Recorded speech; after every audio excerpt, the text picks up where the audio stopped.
So we reached out to a couple different experts in different segments of the steps. So we have like market validation. Brian came and talked to us, and he was on our podcast about finding angel investors. We've talked about UX and UX design, the user experience. So we have experts in every single one of them. And so we are looking for an expert in brand. And building brand and almost like the typography and what is needed when it comes to designing and building a company brand and going there. Austin, do you have anything you want to add to that? I think like the big thing, and I don't know how involved you are with tech. Obviously, haven't heard your story yet or whatever. But there's just a huge gap on how to get started. Like there's so many articles on different things on how to build a brand, how to do marketing, how to build your personal brand, how to create a marketing agency. But if you look at the development side of things from a tech standpoint, there is literally no information. It's actually really crazy. Like you're not going to find information on how to build pricing. Like you can barely find information on figuring out how much is it even going to cost to build your product, right? And so really what we're trying to do is create a path of success for these new founders and entrepreneurs. And especially in Utah, it's super hard because we get on calls every single day and these founders just have no idea how much it costs, have no idea where to start. And I think really the only authority figure right now in terms of tech is probably Y Combinator, and none of their content is organized. So you're just going through random YouTube videos, different things. And so we're really just trying to help, different people get started. And so at the end of the day, like we're working on just building this pathway to success, just to kind of give people a little bit more, information, just because there's not a lot there. So yeah, I mean, we've kind of said like a little bit about what we do, but what is your specialty? It sounds like it's B2C. How did you get started? Like, tell us your story. Yeah, so my story is that I am a trained graphic designer, and I, had the full-time job in New York, came here, had some full-time job, and little by little started my own company. And really, what I'm passionate about is building purposeful brands that have meaning. And what it is people are too often caught up in their business, especially startups, where it's like, ooh, I want this and I want that and I want it to look like this and I want, and it's like, it's not about you. You have this idea to serve the client or this market. So now it's about that. It's about who you're trying to serve and that client and market. It's not about you wanting to be a certain way, right? So my process is that I like to do these brand strategy meetings with clients, and there's different levels, right? You can scratch the surface, you can go really deep. It overlaps, these strategies overlap a lot of a little bit of marketing strategy. It encompasses UI UX, because we do go through client journey, right? So like, how is this person going to hear about your app? How is this person going to interact with your app? Like in reality, a UI UX outlines, right, the whole day, right? Like, let's say, I don't know if it's a sports app, that's the first thing they're going to see in the morning. And then, could we send a little reminder, or like we just try to, that the client with the UI UX person thinks about all these steps, right, of how the app is going to get used. Well, as a brand person, we think about how the client is going to be exposed to that brand at the beginning, what they're going to see, feel, think, and then what we want them to see, to feel, and to think when they're using the app. That transformation, because anything we touch, right, is a transformation. Where we want to transform that client, so either making their life easier or whatever the app is there for. And then after the last step is that advocacy, right? Like, how are they going to be so transformed that they're going to talk to their friends about it, they're going to become an advocate, they're going to be a complete user. Like, there's an app I can tell you that I love, and I talk to everybody about it, right? And it's just serving my need. And so branding actually, and I say this to every time, is not a logo, colors, fonts.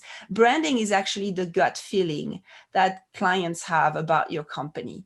And so that's what we are trying to encompasses and understand and dive in before we create that brand. And then in the process of that strategy, there's different steps. So there is that kind of workshop session, I want to say, where we are anticipate all this.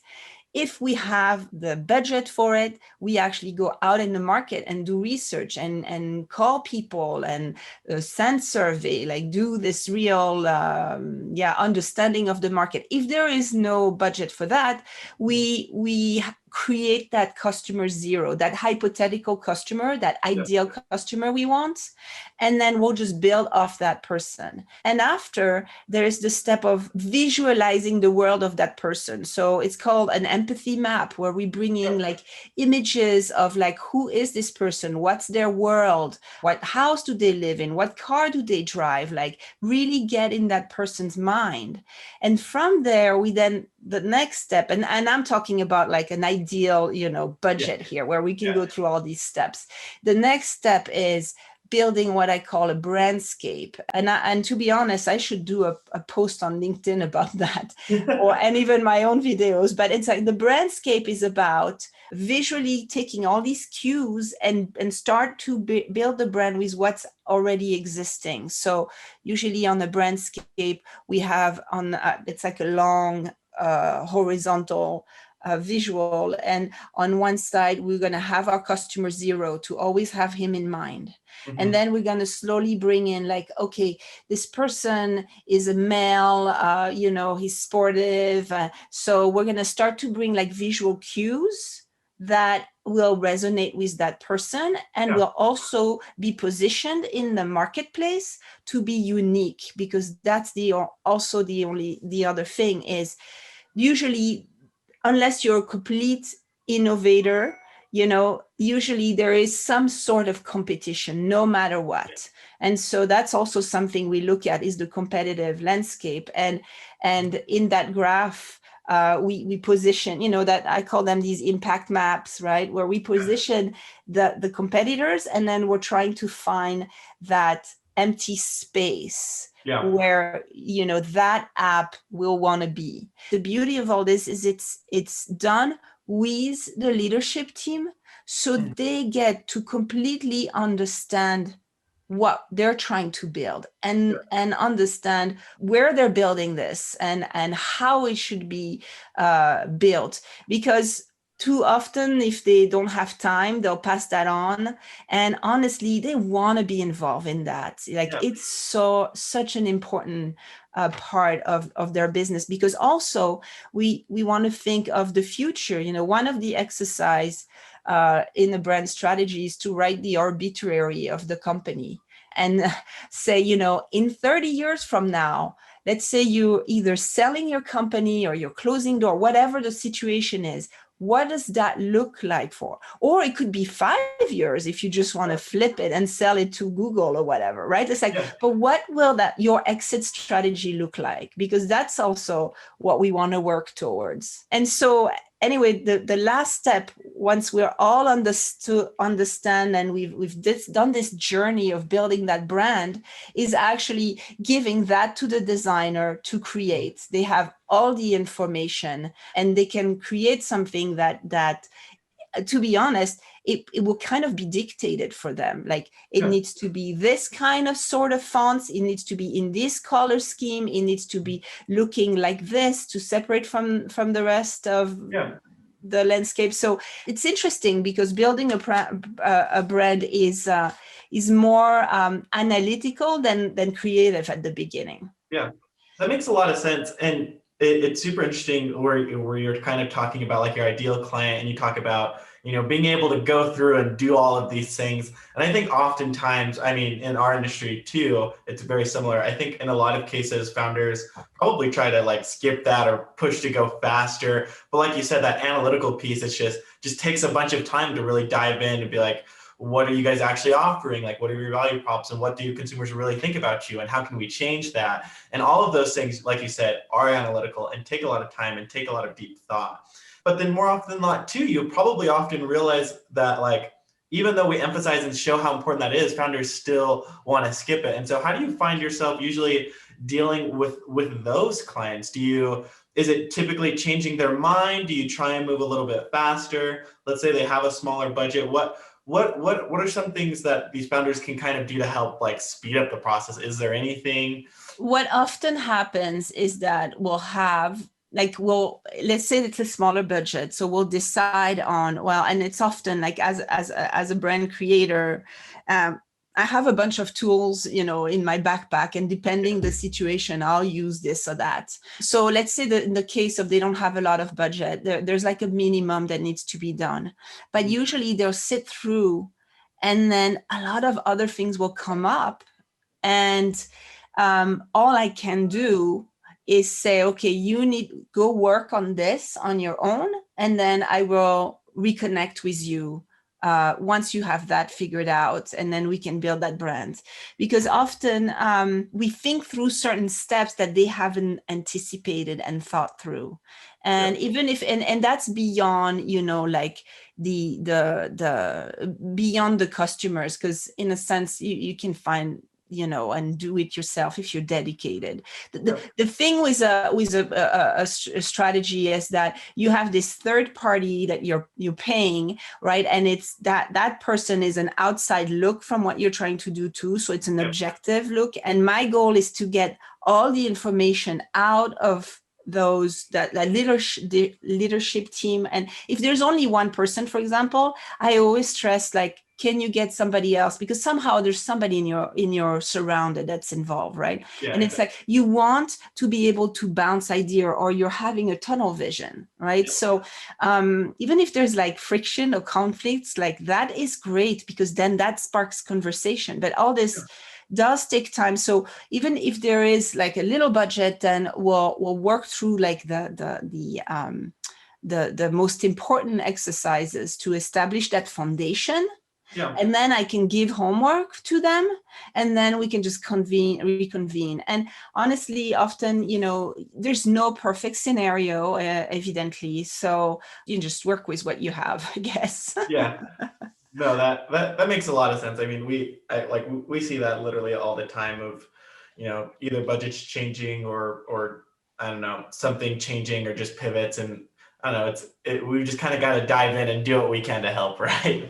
Yeah, because I was just going to ask you too, like when you're building an app and it takes money and time, how do you work with limited budget too? Is there just features you said this will be a phase 2, Yeah. Honestly, that's really a lot that's how it goes 99% of the time. Because I mean, it comes to, we get to this point with the creative or the founder, and it's just like, hey, where are you at? Usually something came up with a business, there was a budget change. And I mean, with development, like branding and marketing, you've constantly got to be involved. And like, once you get started, there's no stopping it, right? Yeah. And so it's more like, how can we reprioritize and still like bring value to the company? Like 90% of the people we work with aren't like, hey, we're done, but we need to kind of like take a break. Are there any like big changes or anything that we can make? And so the conversation usually just goes, guys, we need to pivot. And it's like, okay, how can we still stay aligned with you? And then we usually negotiate something out there. We've honestly not had to deal too much with that yet. But when it does come up, it's usually just like, let's kind of slow down. Let's reprioritize these features. Let's get this done next month, or let's move this here. And usually when that happens, it's kind of exciting, right? Because then I feel like that's when like the most passion comes out. Like that's when you're the most entrepreneur or most businessy. It's like, okay, what can we do? Like, it's business. It's just basic business development. And that's what, I don't know, I really enjoy. And we kind of take a different approach with development, right? Like a lot of developers specifically, or I would even say development shops, 99% of them, they are just in it to be the software developer. In a lot of cases, they don't, it doesn't matter to them whether the company succeeds or doesn't. And so at that point, I feel like that's where like our true colors as a company really get to shine, because it's like, hey, this isn't just about us. We want you to succeed too. What can we do to change? Do we need to like pivot here, rip this feature out? Do we need to just kind of do this for you? Is that going to bring more revenue if we do get this added? So we get to have that fun conversation, which is usually my favorite conversation. So, well, it's interesting because in building a brand is a lot more, like you said, like business thinking and forward thinking and establishing that foundation before you actually just put fonts, colors, and things like this. Because that's,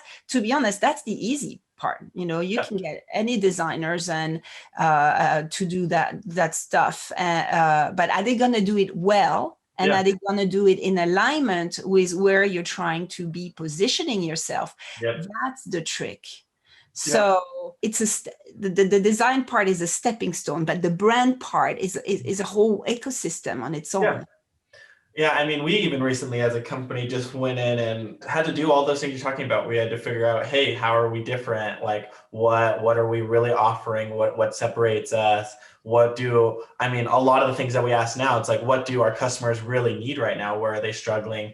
And that takes us to where we are now. And a lot of our customers are struggling with, I feel like for them, like the least important thing is their brand, or where they're literally people are like, hey, we've got a name. I don't care what colors there are. There's this problem. We just want to solve it. And it's like, that's cool. But again, like you mentioned, this isn't about you. This is about the customers, right? We've really got to sit down. Are you actually bringing value? Is this really a problem? And you start to ask those harder questions. And a lot of the time the founders kind of get flustered and realize, hey, this is going to take time. You're kind of right. Like, I really do need to figure all of these things out. I really need to figure out where I'm positioned. And it's just super interesting because everybody wants to jump just to solving that problem. And and I will add that's so typical trajectory. That's that afterthought of like they don't put value on brand, which is what I'm trying to change. In my mission is to really show the power of a brand. But and now that you have customers' reaction instantly, between social media, Google feedback, whatever it is. Like if any client downloads your app and is not happy within the first, let's say 3 minutes, and they're cumbersome and they're frustrated, boom, they're going to put 1 star and say this app sucks. Yeah. And that will affect your brand. That's the brand. But let me ask you, I'm curious, and this might be your clients, or I don't know about other companies, but like these app startups, are they usually like solo entrepreneurs or little teams, or could they be like a big company or a larger company? Like, what's the usual landscape? So a lot of the clients that we've worked with have been mostly entrepreneurs who want to take their business mobile, or their business is focused in a mobile world. We've chatted with companies where they need us to do some development inside of a larger company and they need something done. But in reality, that's not really who our listeners are for the podcast. That's not really kind of who our target market is. Usually it's an entrepreneur. It's usually 1 to 2 people very early into their business, and they're not technical and they need to get into that. They know there's an opportunity out there, and so they said, hey, you guys are the experts, can you help us get to our customers through mobile? That's interesting. So does that mean that in general they have like an idea for something, but they're like, we don't know how to build it? Yeah. Okay. And that's it's super interesting because I mean, you probably get it in the reverse. So yes. I mean, a lot of people like come to us. And usually the reason it's like 1 or 2 people is because their specialty 99% of the time is in sales or in marketing or in design, right? But nobody really comes to us and is like, hey, I am a software engineer. I've been at Google for 5 years. I'm looking to build this. I need you guys to move a little bit faster. Because I mean, at that point, they'll usually run it themselves. Or if they're big enough, they'll hire a dev team to be in-house. Yeah. That's the other thing is like you have a lot of these big tech companies, instead of outsourcing, they can just go hire, they have the means and the resources to go hire 5 in-house developers if they wanted to as well. Yeah, I would imagine, kind of like you said, I'm guessing I would assume a lot of companies probably come to you for the outside unbiased opinion to almost like even review their brand. I would say for the common founder or the common person that approaches us, they usually go online and they're like, hey, I need a developer. They'll usually see something like, hey, go to something like Fiverr or Upwork, and they'll get on there, probably have a couple conversations and be like, oh my gosh, the rates are all over the place, spanning from $10 an hour overseas to $200 an hour in the US. And I need like 4 of these people to build it. And it's just like instantly becomes overwhelming. And then like the subconscious portion kicks in. It's like, am I really the one qualified to handle this? How do I go about managing these teams? And then it'll usually go from there to, crap, I need to ask my friend, because everybody's got a developer friend. And depending on how that goes, it's always like, I mean, it's either ends up super good or super bad, right? And so that's usually how the founder navigates through it. And then at some point, usually when everything falls to crap, they get on a call with us. And then we're like, dude, like we get it. We hear this story all the time. Here's what you can do to rebound. And so a lot of the articles and a lot of the episodes, we're talking about how can you fix once you've messed up? And that would honestly be a really good episode, like how to transition your team or your product here, bring it totally in and then scale it. I think that'd be a super interesting episode for all of our listeners. The thing that I get very often is that they've done all the work, they're ready to market, and then they're like, oh, how do we market? How do we do marketing? Yeah. And then they realize they don't have a brand. Mm-hmm. Right. And it's okay. We can that's a bad time to learn you don't have a brand though, Priscilla. Right. I mean, but it's like marketing is that tactical action, but you need to have that branding defined, right? So it's okay if it's, if you can just take a pause, go back, say, okay, what have you built where you can, and sometimes you realize, okay, I should change my colors, or I should, the worst though, is when you realize that your name is completely off, because then that means you have to rethink everything. There is that duality of like, now, because we can test things so much quicker, do we just put a package together really quick, test it out? If it does well, then let's go pitch, get investment, and then do the right thing. So I think this is where most people are going now on marketing and launching a product, right? Is to like get something that's decent enough that they can market, test it out, come back, get more funding, make it better.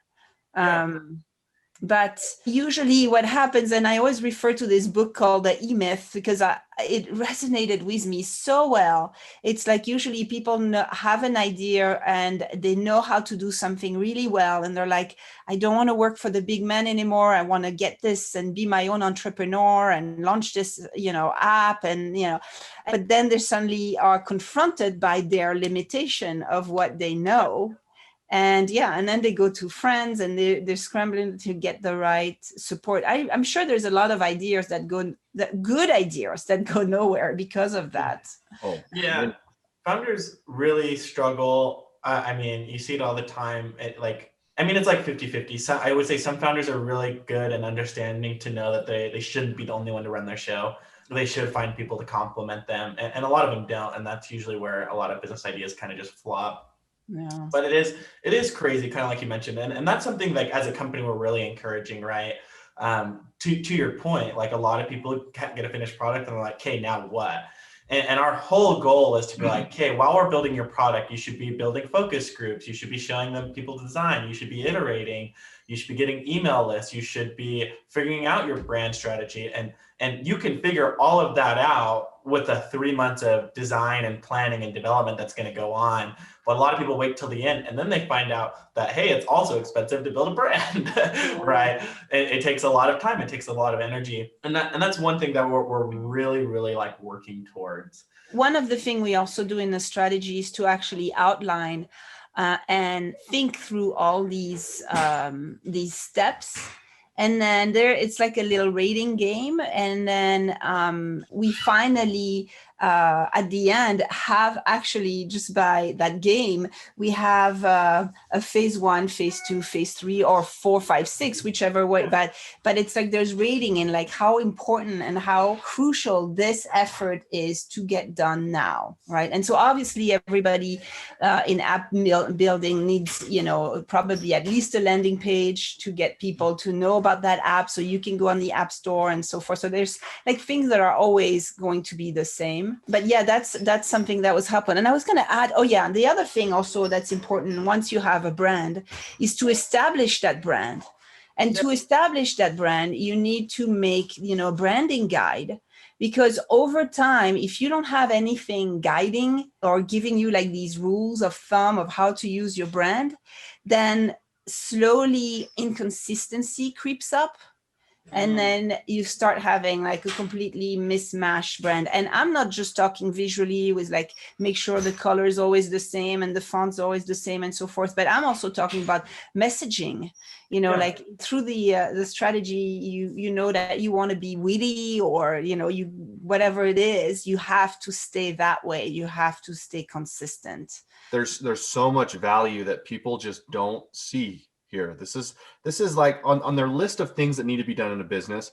They think about the things that are so overwhelming, right? They think about these huge things. They think about funding. They think about like finances thing, but like just as important as making sure that your brand is correct. I feel like there's such value here that our listeners can really take from and say, listen, like this is something that needs priority, and I feel like people are looking past it pretty often.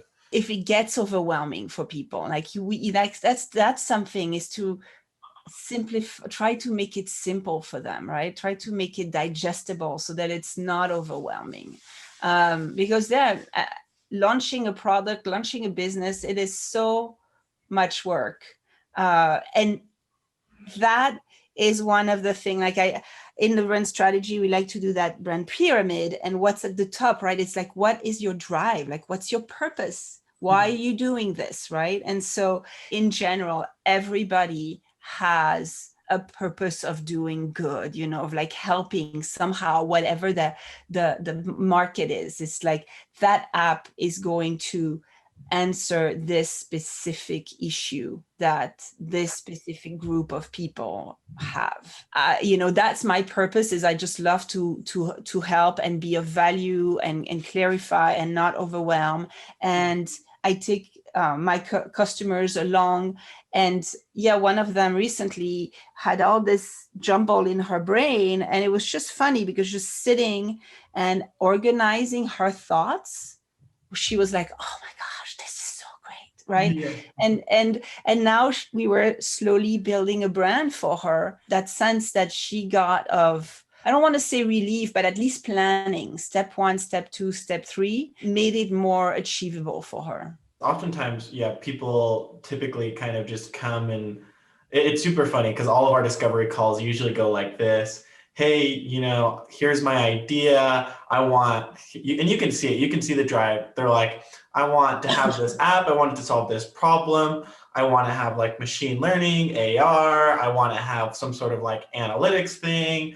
I want to do all of this. And by the end of it, they've told this story that probably costs, fives, tens of 15s of millions of dollars. And it's like, dude, I love your drive. I love your passion.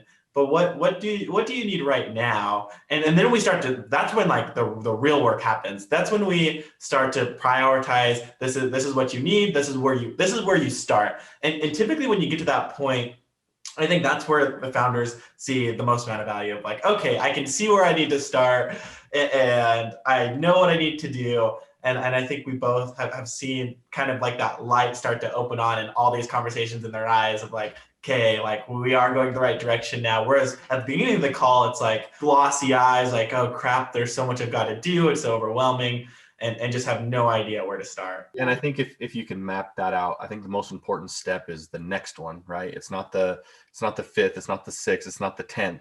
It's just the next one. Yes. Step 2. Step 1, you've talked about it. Step 2, let's clarify. Yeah, absolutely.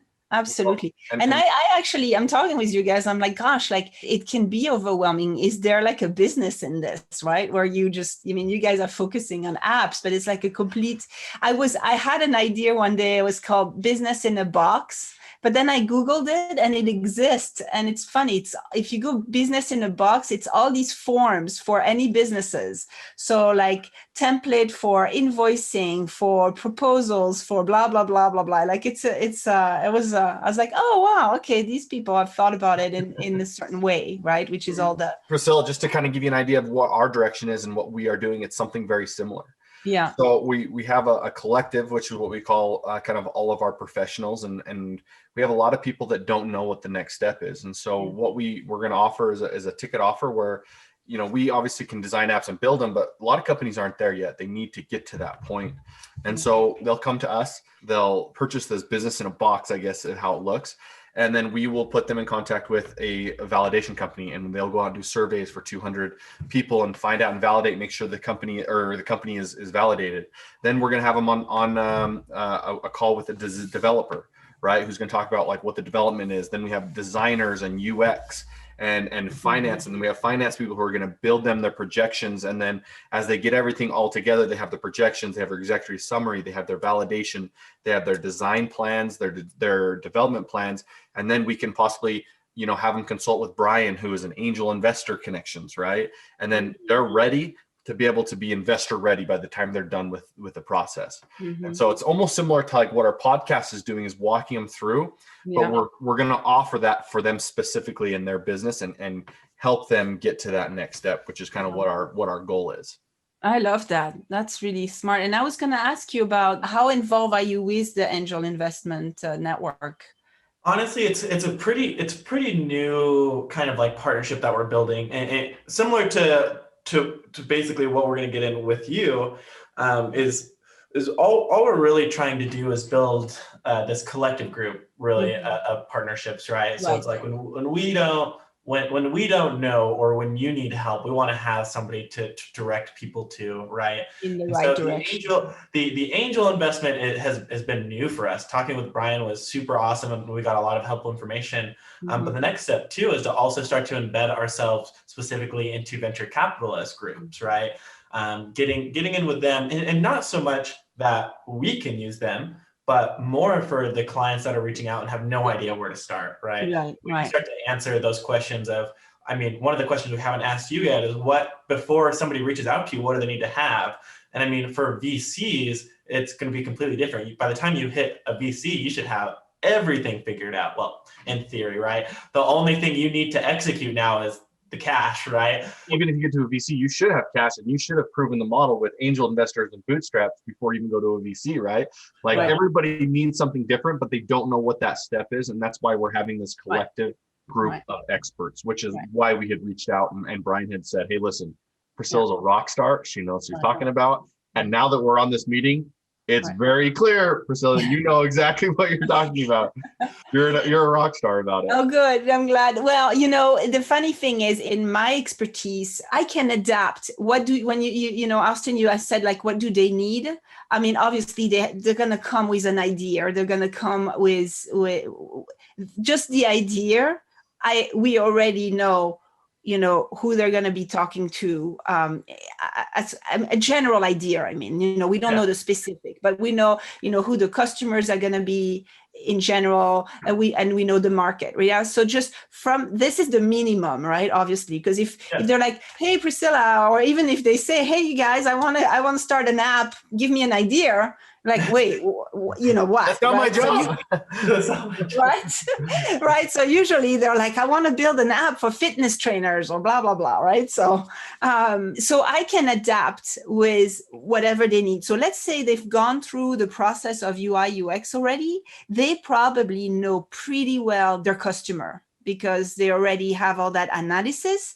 But what happens is that I'll be asking, okay, like, tell me everything you know about that customer. And then I'll adapt and say, okay, these are the few more information I need to know, you know, or I don't know if you guys, you know, they usually have an idea of the competitors, right? So it's like, once they have an idea of their competitors, then we kind of hone down a little more to see what are they the only one Like, what's your own, I call that the onlyness. Like, what's your only thing that nobody else does, right? Like, And what's the then problem you're solving? that will help us differentiate. And so, right, and maybe they've thought about it because they're, like, I can't think of the word right now, disruptors. Maybe they're a disruptor in this, like, I'm a complete, I completely love the I don't know if you've seen now these laundry detergent that come in envelopes. They're like the dried dehydrated laundry detergent. Oh, interesting.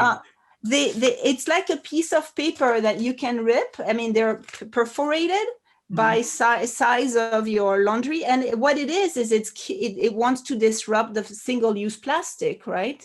Yeah. And evidently, because I bought one, now I'm getting indicted with all these like disruptor in that single-use plastic, but doesn't matter because I love that. But if they're disruptor in whatever they are in, that will make it easy, right? If they're not, that's when we need to say, okay, then let's look really closely, like, what are you doing differently? What makes you so unique? And it needs to be clear enough, right? It can't just be like, well, they're, offering this in lemon and we are offering it in lemon and raspberry, whatever it is. So it's like, it needs to be more than that, right? Because But if it's not clear, then we will work to really find that uniqueness. It's funny because that's what I'm trying to myself as an entrepreneur realize that this is I don't want to brand strategists will either come from or be purely brand strategist. I come from a graphic design background, and so I have that knowledge. And that's what I want to really make me different to like any other brand or even the graphic design is like, I need to think through your business so we can really create a brand that matters and that's unique to you. Because I mean, there's so much out there, right? But disruptors are easy. But it's the non-disruptors that are just a little more challenging. Yeah. What is the name of the collective? Honestly, that's a good question. We're still building that. Yeah. Oh. Yeah. Right now, mostly it's just getting the podcast out and just reaching out and finding those people who are interested in these type of things. Yeah. But again, we're still workshopping it and things like that. But the more we validate, the more we realize there is a need for it. I love this idea of a collective, like, where, I mean, that's the thing too, the huge trend now. I mean, and this is not going to go away. This is just the way with social media and these smartphones, right? It's like this tribe effect, this collective, like people are searching for that support group, right? So it started with Facebook groups, right? Yep. But now people are going to, I forgot, there's different ones, but one is called a circle. I mean, like they're now separating themselves from these, the social media that became groups. And now they're actually doing their own group in their own space, right? So I think there's one called, I forgot the other one. There's one called Circle, and then there's many other one, I'm sure. But anyway, and it's just, you guys familiar with that new app, the Clubhouse? Yep. Yeah, well, Clubhouse, I mean, oh my gosh, like to me, like this is incredible and so simple. We've done some calls in Clubhouse and it was very simple and very easy and it was awesome. And when you think of these guys that started that app, I don't know if what's the background of them? Is it a big company or is it just these entrepreneurs? Honestly, I have no idea. If I had to guess, it's probably just these entrepreneurs. They're going to be bought up by somebody. Yeah. I mean, it's just such a simple, it's so weird because to your point, it's such a simple app, but especially in the time we are in right now is just bringing so much value. And what's super interesting is it's literally just audio linked in at this point.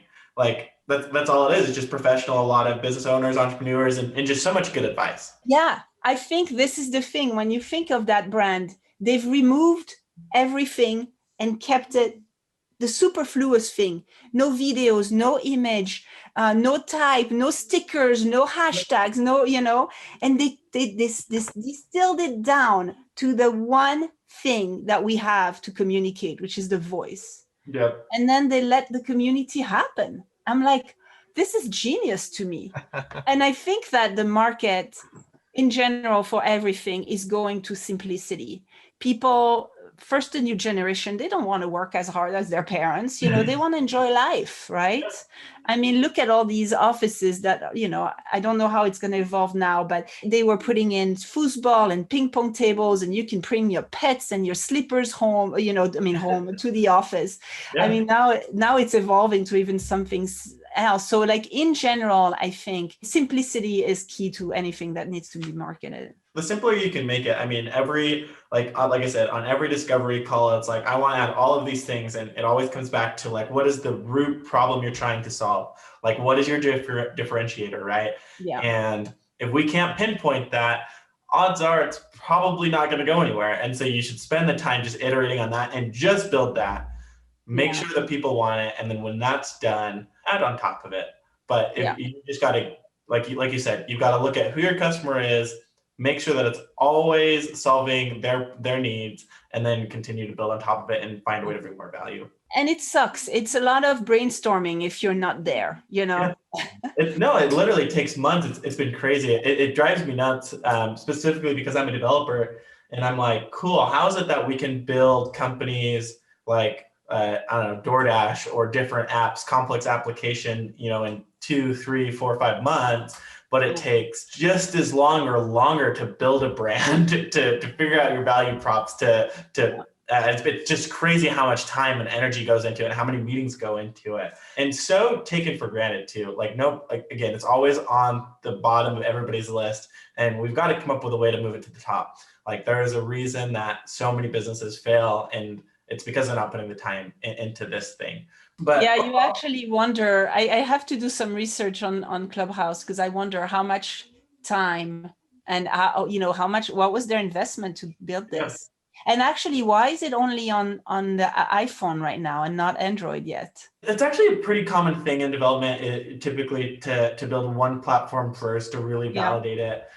But yeah, that'd be super interesting.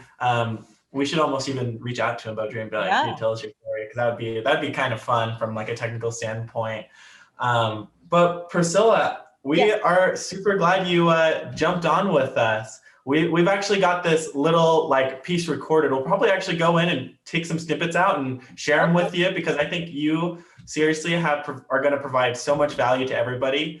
And there's just so much information that nobody has. Awesome. Where can people find you? Is it just on LinkedIn? Do you have a website? Yes. So website is always a work in progress, right? It's a living, breathing thing. But yes, my website is wearecarteblanche.com. It's a French word for the ones who don't know. Carte Blanche is CARTE, and then Blanche is BLANCHE. It's an expression. You can do anything. But I am also, on LinkedIn under Priscilla Blanchot, and also on Instagram, it's Priscilla_Blanchot, BLANCHOT. Awesome. And LinkedIn is where I hang out usually. Yeah. Thank you. The funny thing is, I didn't realize this was recorded. Yeah, we started at the beginning because we just started talking, and you were just seriously like sharing such helpful information. I was like, Beaudry, we've got to record this. There's no way that we're going to get this much energy a second time. And so I was like, hit the record button. I'm glad you did. Because I was just thinking like, shoot, am I going to have to repeat all this? Yeah, no. We'll even get you this audio clip and send it to you, and you can do whatever you want with it as well. And we'll take little snippets of it. But yeah, seriously, I felt like there was so much value in this conversation, and really none of the founders, especially in tech, really know where to start, or are undervaluing the importance of brand, right? Yes. And if we can really increase that, not only are you going to be happier, but I'm going to be happier too, because we're going to be building apps that actually reach some level of success, right? Yes, and I think in a sense, they can bring in. I mean, this is how I want for my clients to see me is that they're brand consultant. They can bring me in at any point just to make sure that are we on par with what we're trying to do, and what you're trying to do? And just because there's certain steps where you don't involve that branding element, and then you realize that actually you've missed it. So yeah. It all comes down to just making people aware, right? Yes. We want to educate people to avoid this pitfall, because when they realize that they're at this point and it's too late, it's a lot harder to get back than it is to prioritize it in the beginning. Yeah, absolutely. Again, Awesome. Thanks for jumping on with us, Priscilla. It was so good talking with you. Thank you. I hope that I keep me posted anytime, and then I hope that we cross paths again, and that we also meet in person one day.